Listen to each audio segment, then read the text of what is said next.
For the repair of level switches, the following procedures were necessary: replacement of various electronic components and general cleanup of the units.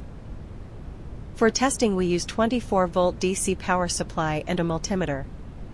We can see that when we deepen the level switch in the water, the milliamperes in the output are changing.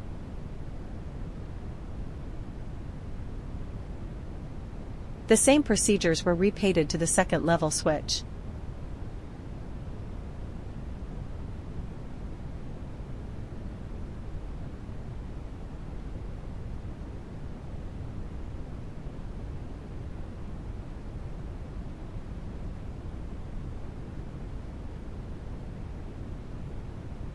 No further testing is possible due to lack of additional units.